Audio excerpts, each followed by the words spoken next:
Folks, Jason, JTL, Painfully Honest Tech here. iPhone 10 unboxing. I got the space gray iPhone 10 here. Later on, I got a silver one coming. This one's 256 gigabytes. Let's take a few seconds to get it open.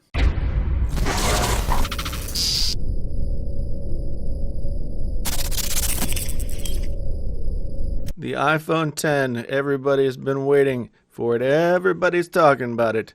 Everybody wants to know what we got in the box. 256 gigabytes, space gray. I think the black indicates space gray. Pretty standard front. Not really anything exciting to write home about. But overall, typical iPhone packaging. Just like so. Got up this morning, 5 o'clock, drove to the Verizon store, second in line. And there were only 10 people in line this morning at the local Verizon store. So I got my 256. I'm still kind of tired, and we'll probably be taking a nap here soon. But without further ado, let's go ahead and start to peel this guy. I like Apple has started doing this sort of cellophane as opposed to shrink wrap. And then we'll just fold it open because it just folds like that. Pull this out. Put that to the side. And the box is free of its wrapping. So let's go ahead and do the thing. Oh, this is even smoother than usual. It just slid off there. It just slid right off. Designed by Apple in California. Manufactured by Chinese factory workers. Put this over here. You know, we all know what this is. Hello, stickers, some user guide, blah, blah, blah. And this is how to use the iPhone. So, that's it. That's it. We'll put this over here. Anybody wants the Apple stickers, if you collect Apple stickers, let me know, and maybe I'll be able to send them to you. So we pull the phone out. I'm just going to take it and I'm going to set it here. And we've got the non-fast charging brick. This is lame. I mean, Apple, you have to know how lame that is. And then we've got Lightning AirPods, and then we've got our dongle. Living the dongle life. Yeah. And then we got our always too short Lightning cable. So that's what's in the box. I mean, nothing new or exciting comes in the box with the iPhone 10. It's just like other iPhones. Now let's get this.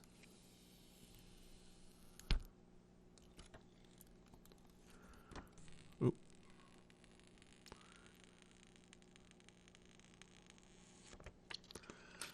All right. So here it is. Let's take a look at the back first. It is pretty sexy looking. It is the same space gray glass as what we have seen on the iPhone 8 and 8 Plus. We've got dark stainless steel around the edges here. We've got here our SIM port. We've got here our power button. On top, we got nothing. On the other side, we got volume up and down, and still the mute switch, which I think is one of the top 10 features of the iPhone. I don't know why other manufacturers don't do mute switch, but they don't. So then we've got we've got speaker grills here, microphone grill, and our Lightning port. Up top we've got, I can sort of see the notch. I don't know if you guys can see the notch, but we've got our little speaker, and I can see a camera. It is heftier than you would think. It has a really solid weight to it, which gives it that premium feel, for sure. It's very nice. So let's get it powered on here. There we go. Powering on, trying to get it out of that light. And here it goes.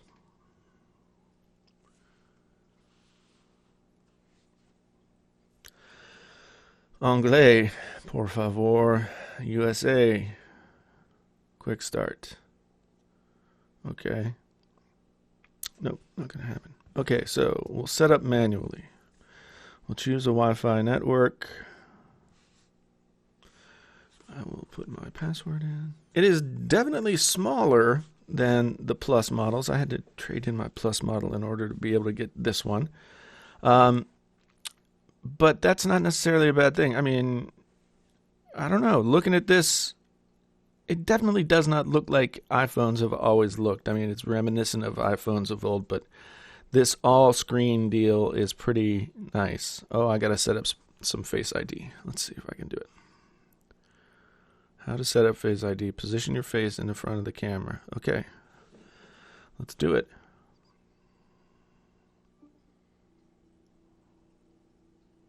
All right, I'm going around in circles. Okay. Now they want me to do another one. I missed part of it. Okay. Face ID is now set up. We'll continue. Create a passcode. Okay. Now I'm going to restore from an iCloud backup. So, probably going to have to pause the video here and then I'll come back with it all set up. Okay, so back. And it's loading up all of my stuff. So I'm getting all my apps downloaded and then I got to tailor this to my own taste. But so far, I mean, do that later.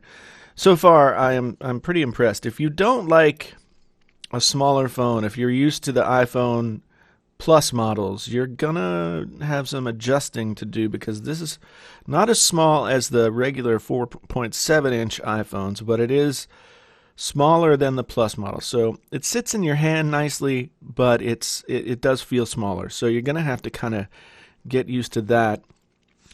It's the Plus models have always been kind of a little unwieldy, but had a nice sort of flat heft in your hand, and this is different than that. I am impressed. I am impressed with what I'm seeing so far. I like the pull down, swipe up, and then pull down.